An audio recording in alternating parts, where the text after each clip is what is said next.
നമ്മുടെ രാജ്യത്ത് ഇന്ന് മുജാഹിദുകൾ ഈയിടെയായി ഒരു ക്യാമ്പയിൻ നടത്തുന്നുണ്ട്. എന്താ? മദ്ഹബിന്റെ ഇമാമുകളെയും ആ മദ്ഹബിന്റെ ഗ്രന്ഥങ്ങളെയും ഒക്കെ ചവറ്റുകൊട്ടയിലേക്ക് തള്ളണമെന്നും പാള കിതാബുകളാണ് അവയെന്നും ആ പാറ കിതാബുകളൊക്കെ തോട്ടിലേക്ക് വലിച്ചെറിയണമെന്നും പറഞ്ഞുകൊണ്ട് രാജ്യത്തെ ഗ്രാമങ്ങളെ മലീമസമാക്കുന്ന കാളമൂത്ര പ്രസംഗങ്ങൾ നടത്തുന്ന ദാരുണമായ രംഗം നമുക്ക് കാണാൻ കഴിയും.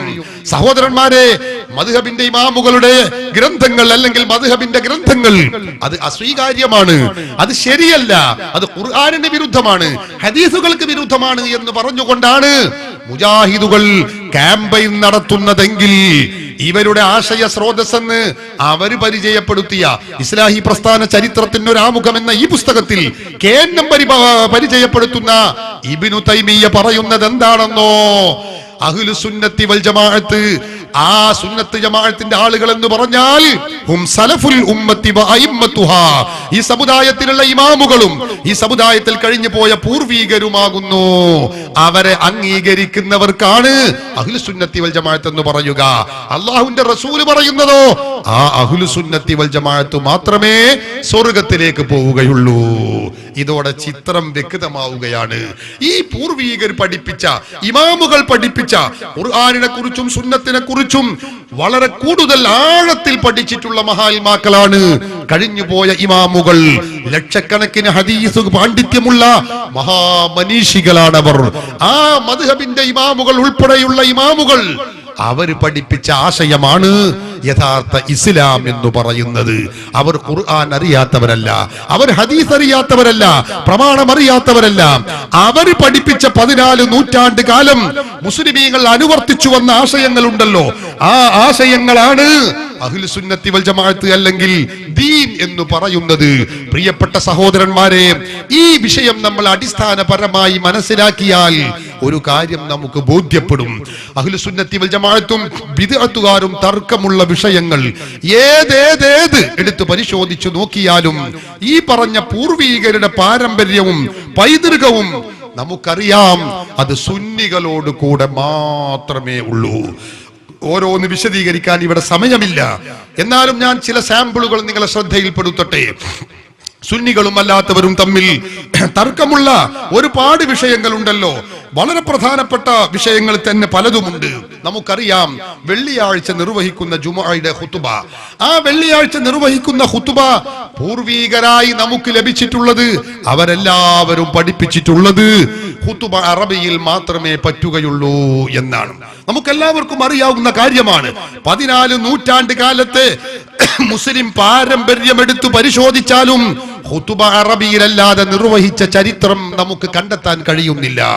എല്ലാവരും ലോകത്ത് മുഴുവനും ഖുതുബ അറബിയല്ലാത്ത ഭാഷയിൽ നിർവഹിച്ചിട്ടില്ല. ലോകത്ത് ഖുതുബ അറബിയല്ലാത്ത ഭാഷയിൽ ആദ്യമായി നിർവഹിച്ചിട്ടുള്ളത് എവിടെയാണെന്ന് അറിയാമോ? തുർക്കിയിലെ മുസ്തഫ കമാൽ പാഷ എന്ന് പറയുന്ന വ്യക്തിയാണ്. മുസ്തഫ കമാൽ പാഷ അദ്ദേഹം തുർക്കി റിപ്പബ്ലിക്കിന്റെ പ്രസിഡന്റായി രംഗത്ത് വന്ന സാഹചര്യത്തിലാണ് അവിടെ ആദ്യമായി ഖുതുബ തുർക്കി ഭാഷയിൽ നിർവഹിക്കുന്നത്. ഖുതുബ മാത്രമല്ല, അവിടെ ദിക്റുകൾ അങ്ങനെ തന്നെയായിരുന്നു. അവിടെയുള്ള ബാങ്ക് തുർക്കി ഭാഷയിലായിരുന്നു, നിസ്കാരം ഖുതുബ തുർക്കി ഭാഷയിലായിരുന്നു. എല്ലാം തുർക്കി ഭാഷയിലാക്കുന്നതിന് വേണ്ടി മുസ്തഫ കമാൽ പാഷ എന്ന് പറയുന്ന വ്യക്തി, അദ്ദേഹം ചരിത്രത്തിൽ കുപ്രസിദ്ധനാണ്. ഞാൻ വിശദീകരിക്കേണ്ടതില്ലല്ലോ ചരിത്ര വിദ്യാർത്ഥികൾക്ക്. ഇസ്ലാമിക സംസ്കാരം ആ തുർക്കിയിൽ നിന്ന് കളഞ്ഞു കുളിക്കാൻ വേണ്ടി, എടുത്തു കളയാൻ വേണ്ടി കഠിനമായി ശ്രമിച്ചിട്ടുള്ള ഒരു കറുത്ത അധ്യായം രചിച്ച വ്യക്തിയാണ് മുസ്തഫ കമാൽ പാഷ. അദ്ദേഹം ഇസ്ലാമിക സംസ്കാരം മുഴുവനും എടുത്തുമാറ്റി സ്ത്രീകളെ മുഖം മറക്കുന്നതിൽ നിന്ന് തടഞ്ഞ വ്യക്തിയാണ്. ആ മുസ്തഫ കമാൽ പാഷയാണ് അറബിയല്ലാത്ത ഭാഷയിൽ ലോകത്ത് ആദ്യമായി ഖുതുബ നിർവഹിക്കാൻ വേണ്ടി നിർദ്ദേശിച്ചിട്ടുള്ളത് എന്ന് പറഞ്ഞിട്ടുള്ളത് ഞാനല്ല.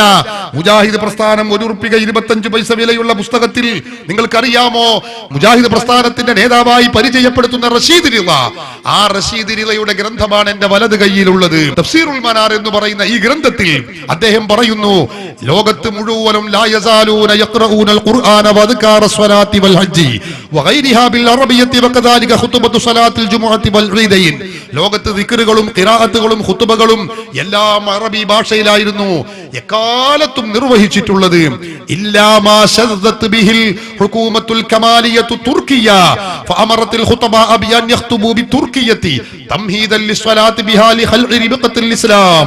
അദ്ദേഹം പറയുന്നു, ഇസ്ലാമിക സംസ്കാരം കഴുത്തിൽ നിന്ന് വലിച്ചെറിഞ്ഞ് പൊട്ടിച്ചെറിഞ്ഞ് മാറ്റുന്നതിന്റെ ഭാഗമായി ആ തുർക്കിയിലെ മുസ്തഫ കമാൽ പാഷയുടെ ഭരണകൂടമാണ് ആദ്യമായി അറബിയല്ലാത്ത ഭാഷയിൽ, തുർക്കി ഭാഷയിൽ ഖതീബുമാരോട് ഖുതുബ ഓതാൻ നിർദ്ദേശിച്ചിട്ടുള്ളത്. ലോകത്ത് അതിനു മുമ്പ് ഇങ്ങനെ ഒരു സംസ്കാരമില്ല, ഒരു പാരമ്പര്യമില്ല. ഇതെന്നാ നിർവഹിക്കുന്നത്? 1920-കൾക്ക് ശേഷമാണ് മുസ്തഫ കമാൽ പാഷ തുർക്കി റിപ്പബ്ലിക്കിന്റെ പ്രസിഡന്റ് ആകുന്നത് എന്ന് ചരിത്ര വിദ്യാർത്ഥികൾക്കറിയാം. 1920-കൾക്ക് ശേഷമാണ് സഹോദരന്മാരെ ലോകതലത്തിൽ ഖുതുബ അറബിയല്ലാത്ത ഭാഷയിൽ നിർവഹിച്ചിട്ടുള്ളത് എന്ന് ഞാൻ പറയുന്നതല്ല. KNM എന്ന് പറയുന്ന മുജാഹിദ് പ്രസിദ്ധീകരിച്ച ഈ പുസ്തകത്തിൽ അവരുടെ നേതാവെന്ന് അവർ പരിചയപ്പെടുത്തിയ റഷീദ് റിള എഴുതിയ പുസ്തകത്തിലാണത് പറഞ്ഞിട്ടുള്ളത്. ലോക മുസ്ലിമീങ്ങൾ എല്ലാവരും അറബി ഭാഷയിലാണ് നിർവഹിച്ചിട്ടുള്ളത്. ഈ പാരമ്പര്യത്തിൽ നിന്ന് മുസ്ലിങ്ങളെ വലിച്ചു മാറ്റുന്നതിന് വേണ്ടി തുർക്കിയിലെ മുസ്തഫ കമാൽ പാഷയുടെ ആ ചര്യ കേരളത്തിൽ നടപ്പാക്കുന്നതിന് വേണ്ടിയാണ് കേരളത്തിലെ മുജാഹിദുകൾ അവർ സ്വന്തമായി പള്ളികൾ ഉണ്ടാക്കുന്നത്. 50, 60, 100, 200, 300 വർഷം പഴക്കമുള്ള പള്ളികൾ നമ്മുടെ നാടുകളിൽ ഉണ്ടായിട്ട് ആ പള്ളികൾക്ക് ബദലായി സമാനമായി മുജാഹിദുകൾ പുതിയ പള്ളികൾ ഉണ്ടാക്കുകയാണ്. എന്തിനു വേണ്ടി? പൂർവീകരാൽ നിലനിന്ന് വരുന്ന അറബിയിലുള്ള ഖുതുബ ഇല്ലാതെയാക്കാൻ വേണ്ടി. നിങ്ങൾക്കറിയാമോ, ഞാൻ പ്രമാണങ്ങളിലേക്ക് കടക്കുന്നില്ല. ഈ വിഷയത്തെ കുറിച്ച് കേരളത്തിൽ മുജാഹിദ് പ്രസ്ഥാനം കേരളത്തിൽ സ്ഥാപിച്ച വ്യക്തിയാണ് KM മൗലവി.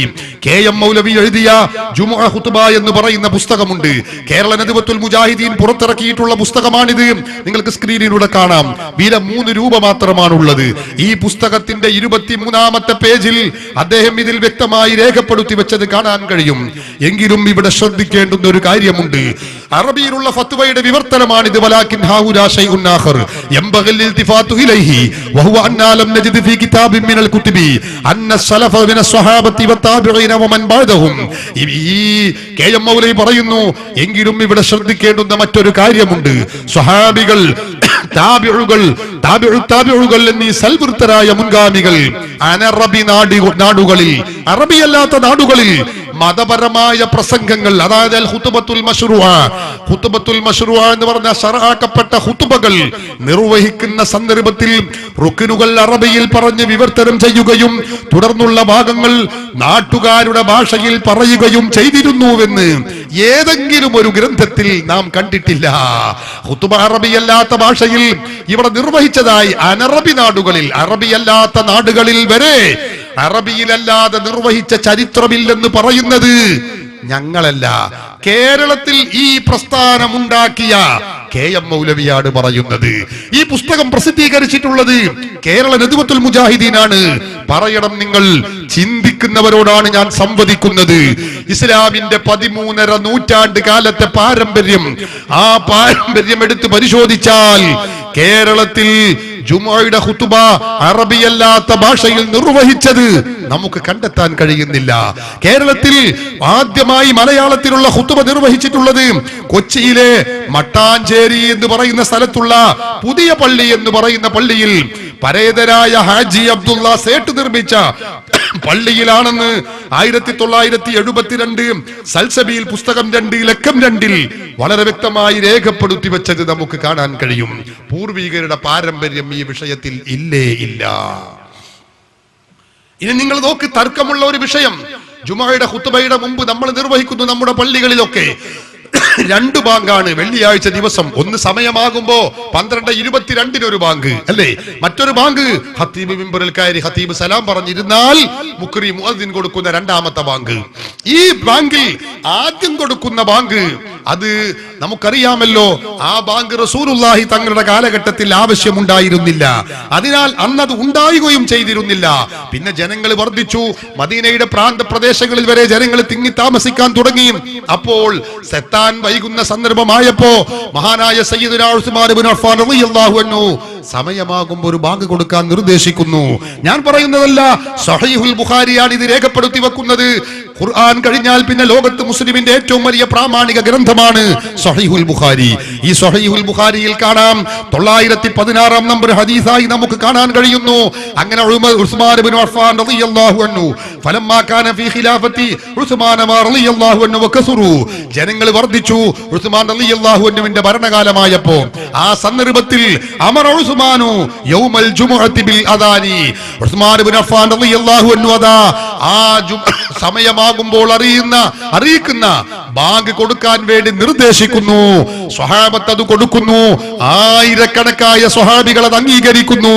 സ്വഹീഹുൽ ബുഖാരി പറയുന്നു, അങ്ങനെ ഫസബത്തൽ അംറു അലാ ദാലിക, ആ വിഷയത്തിൽ മുസ്ലിം ലോകത്തിന്റെ നിലപാട് വളരെ വ്യക്തമാണ് സഹോദരന്മാരെ. ഫസബത്തൽ അംറു അലാ ദാലിക, കാര്യം സ്ഥിരപ്പെട്ടു കഴിഞ്ഞുപോയി. ലോകത്തെല്ലായിടത്തും സ്വഹാബത്ത് ചെയ്ത ആ കർമ്മം, ഉസ്മാൻ ഇബ്നു അഫ്ഫാൻ റളിയല്ലാഹു അൻഹു നടപ്പിലാക്കിയ ആ കർമ്മം എല്ലാവരും നിർവഹിച്ചു കൊണ്ടിരിക്കുന്നു. നമുക്കറിയില്ലേ, വിശുദ്ധ ഹറമുകളിൽ മക്കയിലും മദീനയിലും ഇപ്പോഴും ജുമുഅക്ക് ബാങ്ക് 2 ബാങ്കാണ് ഈ കഴിഞ്ഞ വെള്ളിയാഴ്ച വരെ. നമുക്കറിയാം ഇന്ന് വരെ നിർവഹിച്ചിട്ടുള്ളത്. ലോകത്ത് എല്ലായിടത്തും അങ്ങനെയാണ്. അറേബ്യൻ രാജ്യങ്ങൾ, മുസ്ലിം രാജ്യങ്ങൾ എടുത്തോളൂ, UAE എടുത്തോളൂ, സൗദി അറേബ്യ എടുത്തോളൂ, ഖത്തർ എടുത്തോളൂ, ഒമാൻ എടുത്തോളൂ, അതുപോലെ സിറിയ എടുത്തോളൂ, ഏത് രാഷ്ട്രങ്ങൾ എടുത്താലും നമുക്ക് കാണാം അവിടങ്ങളിലൊക്കെ ഈ ഇസ്ലാമിക സമൂഹം ഉള്ളത് വെള്ളിയാഴ്ച നിർവഹിക്കുന്ന ഖുതുബയുടെ മുമ്പ് 2 ബാങ്കാണ്. സ്വഹാബത്ത് പഠിപ്പിച്ച സുന്നത്താണത്. സഹോദരന്മാരെ, ഇതിൽ സംശയമില്ല. എന്നാൽ നിങ്ങൾക്കറിയോ നമ്മുടെ കേരളത്തിലുള്ള മുജാഹിദുകൾ വിഷയത്തിൽ സ്വീകരിച്ചിട്ടുള്ള നിലപാട് എന്താണെന്ന് നിങ്ങൾക്കറിയാമോ? മുജാഹിദ് പ്രസ്ഥാനം KNM പ്രസിദ്ധീകരിച്ചിട്ടുള്ള പുസ്തകം മുസ്ലിങ്ങളിലെ അനാചാരങ്ങൾ എന്ന് പറയുന്ന പുസ്തകം, അതിന്റെ 233 പേജ് എടുത്ത് പരിശോധിച്ചാൽ അവർ പറയുന്നു അതിൽ ഈ ബാങ്ക് അനാചാരമാണ്, അതായത് നരകത്തിലേക്ക് പോകുന്ന പരിപാടിയാണ്. ഇത് ചെയ്തവൻ നരകത്തിലേക്ക് പോകുമെന്നാണ് മുജാഹിദുകൾ പഠിപ്പിക്കുന്നത്. ഏതെങ്കിലും വിവരമില്ലാത്തവർ എഴുതി വെച്ചതല്ല. മുജാഹിദിന്റെ വലിയ മുഹദ്ദിസ് എന്ന് അവർ പരിചയപ്പെടുത്തുന്ന വ്യക്തി എഴുതിയതും കേരള നദ്വത്തുൽ മുജാഹിദീൻ മുജാഹിദ് സെന്ററിൽ നിന്ന് പ്രസിദ്ധീകരിച്ചിട്ടുള്ളതുമായ പുസ്തകത്തിന്റെ 233 പേജിലാണ് അവർ പറഞ്ഞിട്ടുള്ളത് ഈ ബാങ്ക് അനാചാരമാകുന്നു. ഈ അനാചാരത്തിന്റെ ബാങ്ക് എന്ന് പറഞ്ഞുകൊണ്ട് 2ാം ബാങ്കിനെ അവര് നരകത്തിലേക്ക് പോകുന്ന ബാങ്കായി ചിത്രീകരിക്കുകയാണ്. അനാചാരം എന്ന് പറഞ്ഞാൽ വകുല്ലു ബിദ്അത്തിൻ ളലാല വകുല്ലു ളലാലത്തിൻ ഫിന്നാർ. അനാചാരമാണോ? അത് പിഴച്ചതാണ്, നരകത്തിലേക്ക് പോകുമെന്ന് നമുക്കറിയാം. അല്ലാഹുവിന്റെ റസൂൽ പഠിപ്പിച്ചതാണ്. മുജാഹിദുകൾ തന്നെ മുസ്ലിങ്ങളിലെ അനാചാരങ്ങൾ എന്ന പുസ്തകത്തിലാണ് ഇത് എഴുതി വെച്ചിട്ടുള്ളത്. പറഞ്ഞതിന്റെ ചുരുക്കം, അത് ചെയ്തവൻ നരകത്തിലേക്ക് പോകുമെന്നാണ്. നിങ്ങൾ ചിന്തിച്ചു നോക്കണം. എങ്കിൽ ആരൊക്കെയാണ് നരകത്തിലേക്ക് പോവുക? ഇത് നടപ്പിലാക്കിയത് സയ്യിദുനാ ഉസ്മാൻ ഇബ്നു അഫ്ഫാൻ റളിയല്ലാഹു അൻഹു ആണ്. മഹാനവറുകൾ നരകത്തിലാണെന്ന് പറയേണ്ടി വരും. മഅദല്ലാഹ്. അതിന് സമ്മതിച്ചത്, അതിന് അംഗീകരിച്ചിട്ടുള്ളത് 10,000 സ്വഹാബികളാണ്. കഴിഞ്ഞില്ല അത് നടപ്പിലാക്കുകയും അത് ലോകത്ത് എല്ലായിടത്തും അംഗീകരിക്കുകയും ചെയ്തിട്ടുള്ള ലക്ഷക്കണക്കായ താബിഈകളും തബഉ താബിഈകളും മദ്ഹബിന്റെ ഇമാമുകൾ ഉൾപ്പെടെയുള്ള അയിമ്മത്തുകളും എല്ലാവരും വെള്ളിയാഴ്ച നിർവഹിക്കുന്ന ജുമുഅയുടെ ഖുതുബയുടെ മുമ്പ് 2 ബാങ്ക് വേണമെന്ന് പറയുന്നു. അത് ചെയ്യുന്നു, അതിന് അംഗീകരിക്കുന്നു എങ്കിൽ അവരൊക്കെ നരകത്തിലേക്ക് പോകുന്നവരാണ്. കേരളത്തിലെ മുജാഹിദ് പ്രസ്ഥാനം പറയുന്ന ഈ ഇസ്ലാം ഏതാണെന്ന് നിങ്ങൾ ചിന്തിക്കണം. തർക്കമുള്ള വിഷയങ്ങൾ എടുത്തോളൂ. ഏതെടുത്താലും പൂർവീകരുടെ 14 നൂറ്റാണ്ടിന്റെ പാരമ്പര്യം അത് സുന്നികളോട് കൂടെയാണ്. വെള്ളിയാഴ്ച നിർവഹിക്കുന്ന 2ാം ബാങ്ക് എന്ന ഈ ബാങ്ക് അനാചാരമാണെന്ന് മുജാഹിദ് പറയുമ്പോ നമ്മൾ പറയുന്നു അല്ല, സ്വഹാബത്ത് പഠിപ്പിച്ചതാണ്, താബിഈകൾ പഠിപ്പിച്ചതാണ്. 13 നൂറ്റാണ്ടിന്റെ പാരമ്പര്യമുണ്ട്. ലോകത്തോട് അഹ്ലുസുന്ന പ്രസ്ഥാനം വിളിച്ചു പറയുന്ന യാഥാർത്ഥ്യമാണിത്. സഹോദരന്മാരെ, വെള്ളിയാഴ്ച നിർവഹിക്കുന്ന ജുമുഅയും അതിന്റെ ഖുതുബയും അതുപോലെ തന്നെ ഖുതുബയുടെ മുമ്പുള്ള ബാങ്കിന്റെയും അവസ്ഥയാണ് ഞാൻ ഈ പറഞ്ഞത്. റമളാൻ മാസത്തിൽ നിർവഹിക്കുന്ന തറാവീഹ് നിസ്കാരത്തിന്റെ സ്ഥിതി എന്താണ്? മറിച്ചല്ല. തറാവീഹ് നിസ്കാരത്തെ മഹാനായ നബി തങ്ങളുടെ കാലഘട്ടത്തിൽ 3 ദിവസമാണ് ആകെ നിസ്കരിച്ചിട്ടുള്ളത്. ബഹുമാനപ്പെട്ട സിദ്ദീഖുൽ അക്ബർ റളിയല്ലാഹു അൻഹുവിന്റെ ഭരണകാലമായപ്പോഴേക്ക് നമുക്കറിയാം അവര് ജനങ്ങൾ ഒറ്റയായി വ്യത്യസ്ത ചെറിയ കൊച്ചു ജമാഅത്തായിട്ടായിരുന്നു അവർ നിസ്കരിച്ചിരുന്നത്. എന്നാൽ മഹാനായ ഉമർ റളിയല്ലാഹു അൻഹു അവരുടെ കാലഘട്ടത്തിൽ നടന്നുകൊണ്ടിരിക്കുന്ന തറാവീഹുകളെ പുനഃക്രമീകരണം നടത്തി. ഉബയ്യ് ഇബ്നു കഅബ് റളിയല്ലാഹു അൻഹു എന്ന് പറയുന്ന ഖുർആൻ പണ്ഡിതനായ ഖാരിആയ അവരുടെ നേതൃത്വത്തിൽ ഈ ജമാഅത്തുകളെ ഒറ്റ ജമാഅത്തായി പുനഃക്രമീകരണം നടത്തിയപ്പോൾ ഹദീസിൽ കാണാം, കാനൂ യഖൂമൂന അലാ അഹദി ഉമർ ഇബ്നുൽ ഖത്താബ് റളിയല്ലാഹു അൻഹു ബി20 റക്അത്തൻ വൽ വിത്ർ. ജനങ്ങളെല്ലാവരും സ്വഹാബത്തെല്ലാവരും 20 റക്അത്ത് തറാവീഹും 3 റക്അത്ത് വിത്റും നിർവഹിക്കാറുണ്ടായിരുന്നു. സ്വഹാബത്ത് സ്വീകരിച്ച ശൈലിയാണിത്. നിങ്ങൾക്കറിയാമോ, കഴിഞ്ഞ റമദാനിൽ വരെ അന്ന് തുടങ്ങിയ ആ പാരമ്പര്യം മക്കയിലും മദീനയിലും 2 ഹറമിലും അവിടെ പോയവർക്കറിയാം തറാവീഹ് 20 റക്അത്ത് തന്നെയാണ്. പോകാത്തവർ ഇവിടെ റമദാനിൽ TV തുറന്നാലും കാണാം തറാവീഹ് 20 റക്അത്ത് തന്നെ. സ്വഹാബത്ത് തുടങ്ങി വെച്ച ആ താബിഈകൾ കാണിച്ചു വെച്ച മാർഗം ഇല്ല മുസ്ലിം ലോകത്ത്. സഹോദരന്മാരെ, അതിൽ മാറ്റമില്ല. അവരൊക്കെ തറാവീഹ് നിർവഹിക്കുന്നത് 20 റക്അത്താണ്. സംശയമില്ല, മുസ്ലിം ലോകത്ത് തറാവീഹ് 20 റക്അത്താണ്. പൂർവീകരുടെ പാരമ്പര്യം ഈ വിഷയത്തിൽ ആരുടെ കൂടെയാണെന്ന് നിങ്ങൾ ചിന്തിക്കണം. കഴിഞ്ഞോ കേരളത്തിലെ മുജാഹിദുകൾ തന്നെ നിങ്ങൾക്കറിയാമോ, അവർ പഴയ കാലത്ത് മുജാഹിദുകളുടെ മദ്രസയിലേക്ക് തയ്യാർ ചെയ്ത പുസ്തകമാണ് എന്റെ കയ്യിൽ. കിതാബുൻ അവ്വലു ഫിൽ അമലിയാത്ത് എന്ന് പറയുന്ന ഈ പുസ്തകം. ഈ പുസ്തകത്തിൽ അവരുടെ EK മൗലവി, TK മൗലവി, MCC മൗലവിമാര് സംയുക്തമായി എഴുതിയ പുസ്തകമാണ്. സംശയമുള്ള മുജാഹിദുകൾ ഉണ്ടെങ്കിൽ ഞാൻ ഉദ്ധരിക്കുന്ന പുസ്തകങ്ങൾ ഏതാണോ, ഏത് പ്രമാണമാണോ, സംശയമുള്ളവരുണ്ടെങ്കിൽ കുറ്റിക്കാട്ടിൽ ഒളിച്ചിരിക്കേണ്ട കാര്യമൊന്നുമില്ല. സദസ്സിലേക്ക് കടന്നു വരാം, ഉറപ്പുവരുത്താം, സംശയം തീർക്കാം, എന്നിട്ട് നിങ്ങൾക്ക് ആ സന്തോഷത്തോടെ തിരിച്ചു പോകാം. നിങ്ങൾ ചിന്തിച്ചു നോക്ക്. മുജാഹിദിന്റെ കിതാബുൻ അവ്വലു ഫിൽ അമലിയാത്തിൽ പറയുന്നു എന്താണ്? സുന്നത്ത് നിസ്കാരങ്ങളെ പരിചയപ്പെടുത്തുകയാണ്. തറാവീഹ് നിസ്കാരം 3 തറാവീഹ് നിസ്കാരം. ഇതും ഇശാഇന്റെ ശേഷമാണ്. എന്നാൽ റമദാനിൽ മാത്രമേയുള്ളൂ. ഇത് 20 റക്അത്താണ്. കണ്ടോ, എല്ലാ ഈ 2 റക്അത്തിലും സലാം വീട്ടൽ വാജിബുണ്ട്. പഴയ കാലത്ത് മുജാഹിദുകളെ മദ്രസയിലേക്ക് കുട്ടികളെ പഠിപ്പിക്കാൻ വേണ്ടി പഴയകാല മൗലവിമാർ തയ്യാർ ചെയ്ത പുസ്തകമാണ് നമ്മൾ ഈ കാണുന്നത്. സഹോദരന്മാരെ, അന്നൊക്കെ തറാവീഹ് 20 റക്അത്തായിരുന്നു. പിന്നെ എന്താണ് മുജാഹിദുകൾക്ക് മുജാഹിദ് ആഫീസിലേക്ക് ജിബ്രീൽ വന്ന് ഇത് 8 എന്ന് പറഞ്ഞത് എന്ന് വിശദീകരിക്കേണ്ട ബാധ്യത കേരളത്തിലെ മുജാഹിദ് പ്രസ്ഥാനത്തിനുണ്ട് എന്ന വസ്തുത ഞാൻ ഇവിടെ അനുസ്മരിക്കുകയാണ്. തറാവീഹിന്റെ വിഷയം കഴിഞ്ഞില്ല. നിങ്ങൾക്കറിയാമല്ലോ, നമ്മുടെ രാജ്യത്തെ മുജാഹിദുകൾ പള്ളികൾ എന്ന പേരിൽ ബിൽഡിങ്ങുകൾ ഉണ്ടാക്കി സ്ത്രീകളെ ജുമുഅക്കും ജമാഅത്തിനും വേണ്ടി ആട്ടിത്തെളിച്ചു കൊണ്ടുപോകുന്ന സമ്പ്രദായം നമുക്ക് കാണാൻ കഴിയും. ഹബീബായ മുഹമ്മദ് റസൂലുള്ളാഹി പഠിപ്പിച്ച ഇസ്ലാമിൽ അവിടെ പറഞ്ഞിട്ടുള്ളത് വീടാണ് അവർക്ക് ഖൈറായിട്ടുള്ളത് എന്ന് അല്ലാഹുവിന്റെ റസൂല് പഠിപ്പിക്കുന്നു. സഹോദരന്മാരെ, എന്നാ മുജാഹിദുകൾ പറയുന്നതോ വീടല്ല ഖൈറ്, പള്ളിയാണെന്ന് പറഞ്ഞുകൊണ്ട് വീട്ടിൽ നിന്ന് പള്ളിയിലേക്ക് തെളിച്ചു കൊണ്ടുപോകുന്നു. ഈ വിഷയത്തിൽ പൂർവീകരുടെ പാരമ്പര്യം എന്താണ്? പരിശുദ്ധ ഖുർആന്റെ പ്രഖ്യാപനം എന്താണ്? ഹദീസുകൾ വിളിച്ചോതുന്നത് എന്താണ്? വിശദീകരിക്കാൻ സമയമില്ല. പള്ളി ഉണ്ടാക്കാൻ പറഞ്ഞ പരിശുദ്ധ ഖുർആനിൽ ഏതെങ്കിലും ഒരു സ്ഥലത്ത് ആ പള്ളികളിലേക്ക് അന്യ സ്ത്രീകളെ ജുമുഅക്കും ജമാഅത്തിനും കൊണ്ടുപോകണമെന്ന് പറയുന്ന, കൽപ്പിക്കുന്ന, നിർദ്ദേശിക്കുന്ന, അതിന് പ്രോത്സാഹനം കൊടുക്കുന്ന ഒരൊറ്റ ഖുർആൻ സൂക്തം ഇതുവരെ മുജാഹിദുകൾക്ക് കാണിക്കാൻ കഴിഞ്ഞിട്ടില്ല. ഒരൊറ്റ ഖുർആൻ പോകട്ടെ, ഒരായത്ത് പോകട്ടെ, ഒരായത്തിന്റെ തുണ്ടം പോലും കാണിക്കാൻ കഴിഞ്ഞിട്ടുണ്ടോ? അന്യപുരുഷന്മാർ പങ്കെടുക്കുന്ന ജുമുഅ ജമാഅത്തുകളിലേക്ക് സ്ത്രീകൾ പോകണമെന്ന് കൽപ്പിക്കുന്ന ഒരായത്ത്, 6000-ൽ ചില്ലാനം വരുന്ന ആയത്തുകളില്ലേ ഖുർആനിൽ? ഒരായത്തുണ്ടോ സ്ത്രീകൾ പള്ളിയിലേക്ക് പോകണമെന്ന് കൽപ്പിക്കുന്ന അല്ലെങ്കിൽ നിർദ്ദേശിക്കുന്ന ഒരൊറ്റ ആയത്ത് കാണിക്കാൻ കഴിയില്ല. അതേ അവസരത്തിൽ സംഗതിയുടെ കിടപ്പ് നേരെ മറിച്ചാണ്. പള്ളി ഉണ്ടാക്കാൻ പറഞ്ഞത് അള്ളാഹുവിന്റെ ഖുർആനാണ്. ആ ഖുർആനിൽ ആ പള്ളിയിൽ ആര് പോവണമെന്ന് കൂടി അള്ളാഹു പഠിപ്പിക്കുന്നു. നമുക്കറിയില്ലേ, പ്രവാചകരുടെ കാലത്ത് മദീനയിൽ മുനാഫിഖുകൾ അവരുടെ പാരമ്പര്യ പള്ളിക്ക് സമാനമായി ഒരു പള്ളി നിർമ്മിച്ചു. മസ്ജിദുൽ ദിറാർ എന്നാണ് ആ പള്ളിയുടെ പേര്. പള്ളിയുടെ പേര് തന്നെ എടങ്ങേറിന്റെ പള്ളി എന്ന. ആ പള്ളിയുടെ ഉദ്ഘാടനത്തിന് അള്ളാഹുവിന്റെ റസൂലിനെ ക്ഷണിച്ചപ്പോ നിങ്ങൾക്കറിയാമോ, പരിശുദ്ധ ഖുർആൻ അവതരിക്കുകയാണ്. ലാ തഖും ഫീഹി അബദാ. നബിയേ, നിങ്ങൾ ആ പള്ളിയിൽ പോയി നിസ്കരിക്കാൻ പാടില്ല, അവരുടെ പള്ളിയിൽ നിങ്ങൾ പോവാൻ പാടില്ല.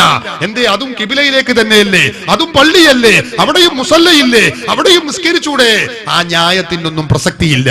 ഖുർആൻ പറയുന്നത് ലാ തഖും ഫീഹി അബദാ, ഒരിക്കലും നബിയെ നിങ്ങൾ അവിടെ നിസ്കരിക്കരുത്. പിന്നെയോ തങ്ങൾ നിസ്കരിക്കേണ്ട പള്ളി ഏതാണ്? ലമസ്ജിദുൻ ഉസ്സിസ അല തഖ്വാ മിൻ അവ്വലി യൗമിൻ അഹഖു അൻ തഖൂമ ഫീഹി. വളരെ നേരത്തെ തന്നെ തഖ്വയുടെ മേലിൽ ശിരപാകിയ ഒരു പള്ളിയുണ്ട്, മസ്ജിദ് ഖുബാ, മദീനത്തെ പള്ളി. ആ പള്ളിയിലാണ് തങ്ങൾ നിസ്കരിക്കേണ്ടത് നബിയേ.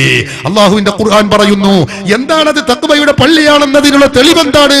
അല്ലാഹുവിന്റെ ഖുർആൻ തന്നെ അതിന് അടയാളം പറയുന്നു. ഫീഹി റിജാൽ, ആ പള്ളിയിലുള്ളത് പുരുഷന്മാര് മാത്രമാകുന്നു. അവിടെ സ്ത്രീകൾക്ക് ഒരു കമ്പാർട്ട്മെന്റ് ഇല്ല, സ്ത്രീകൾക്കായി അവിടെ മറച്ചു വെച്ചിട്ടില്ല. ആ പള്ളിയിലുള്ളത് ഫീഹി റിജാലുൻ, അവിടെ പുരുഷന്മാരാകുന്നു. ഒരായത്തല്ല, ഒന്നിലധികം ആയത്തുകളിൽ ഈ ആശയം നമുക്ക് കാണാൻ കഴിയും. സഹോദരന്മാരെ, എന്താണ് അള്ളാഹു പള്ളിയെ പരാമർശിച്ചിടത്ത് ഖുർആനിൽ പുരുഷന്മാരെ മാത്രം പറയാനുള്ള കാരണം എന്താണ്? ഞാൻ പറയുന്നില്ല, മുഫസ്സിറുകളായ മുഫസ്സിറുകൾ മുഴുവനും വിശദീകരിച്ചു. എന്തേ പുരുഷന്മാരെ മാത്രം പറഞ്ഞത്? പള്ളിയെ പരാമർശിച്ചിടത്ത് പുരുഷന്മാരെ മാത്രം പറഞ്ഞത് എന്തേ? സ്ത്രീകളെ പറഞ്ഞില്ലല്ലോ. അതിന് മറുപടിയും അവർ പറഞ്ഞു. വ്യത്യസ്ത ഇബാറത്തുകളിൽ ആശയം ഒന്നു തന്നെ.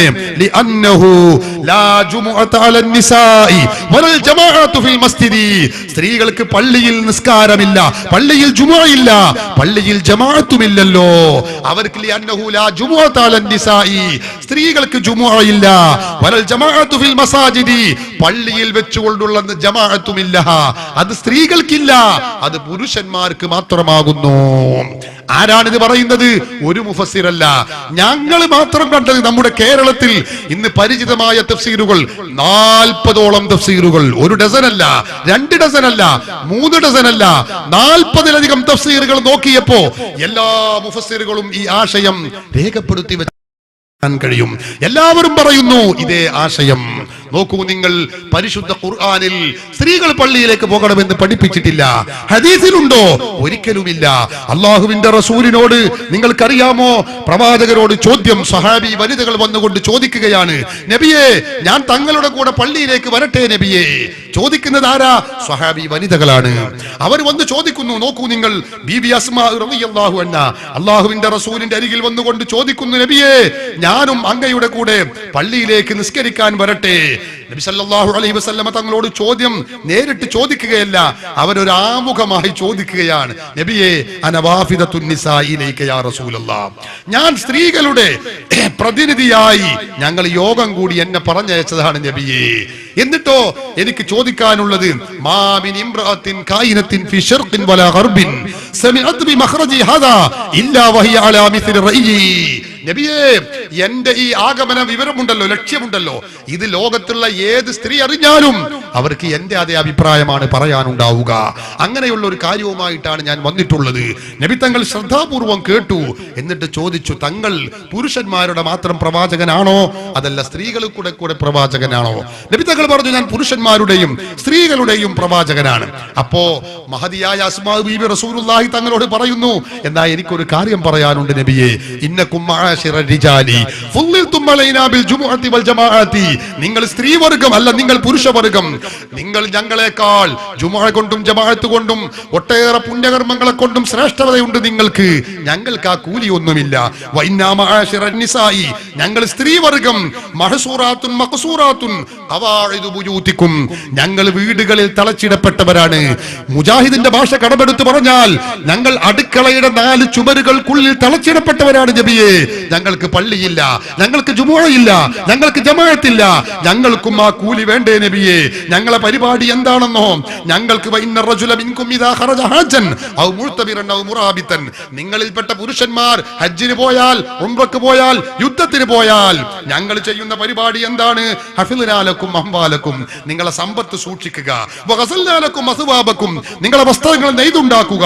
റബ്ബൈനാലക്കും അംവാലക്കും, നിങ്ങളെ സമ്പത്തുകൾ ഞങ്ങൾ വളർത്തിയെടുക്കുക. ഞങ്ങൾക്ക് വീടുകളിൽ തളച്ചിടപ്പെട്ട പരിപാടിയാണ്. അതുകൊണ്ട് ഞങ്ങൾക്ക് ചോദിക്കാനുള്ള ന്യായമായ ചോദ്യം, അവകാശമുണ്ട് നബിയേ. അഫനുശാരികുകും ഫിൽ അജ്രി യാ റസൂലല്ലാഹ്. എന്താണ് ചോദ്യം? അഫനുശാരികുകും ഫിൽ അജ്രി യാ റസൂലല്ലാഹ്, നിങ്ങളെ പോലെ പുരുഷന്മാരെ പോലെ ഞങ്ങൾക്കും പ്രതിഫലം വേണ്ടയോ നബിയേ? അർത്ഥവത്തായ ചോദ്യം കേട്ടപ്പോ നബി തങ്ങൾ പറഞ്ഞത് എന്താണ്? അസ്മായെ, നിങ്ങൾ ജുമാഅക്കും ജമാഅത്തിനും പള്ളിയിലേക്ക് വരുന്നില്ല എന്ന വിവരം ഞാൻ അറിഞ്ഞിട്ടില്ല. നീ പറയുമ്പോഴാണ് ഞാൻ അറിയുന്നത്. എന്നാ ഒരു കാര്യം ചെയ്യ്, നാളെ പായും തലക്കണിയെ കൊടുത്ത് നാളെ ജുമാഅക്കും ജമാഅത്തിനും പള്ളിയിലേക്ക് വരൂ എന്നാണോ പറഞ്ഞത്? അല്ലേ അല്ല. അവിടുന്ന് പറഞ്ഞു, ഇൻസ്വരിഫി അയ്യത്തുഹൽ മർഅ ഖാല റസൂലുള്ളാഹി, പോകൂ പെണ്ണേ നിന്റെ വീട്ടിലേക്ക്.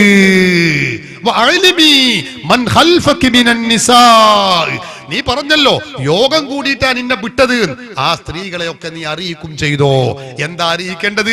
ഇന്ന ഹുസ്ന തബഉലി ഇഹ്ദാകുന്ന, നിങ്ങളിൽപ്പെട്ട ഓരോ സ്ത്രീയും അവർ ഭർത്താക്കന്മാരോട് നല്ല നിലക്ക് വർത്തിക്കുകയും അവരുടെ പുണ്യകർമ്മങ്ങൾ ശർഅ് കൽപ്പിച്ചതുപോലെ നിർവഹിക്കുകയും ചെയ്താൽ യഅദിലുൽ അജ്റ കുല്ലഹു ഖാല റസൂലുള്ളാഹി, പുരുഷന്മാരായ ഞങ്ങൾ പള്ളിയിൽ വെച്ച് ചെയ്യുന്ന കർമ്മത്തിന്റെ പുണ്യകരമായ ഇബാദത്തുകളുടെ പ്രതിഫലം നിങ്ങൾക്കും ലഭിക്കുന്നതാണെന്ന് അല്ലാഹുവിന്റെ റസൂൽ പഠിപ്പിക്കുന്നു.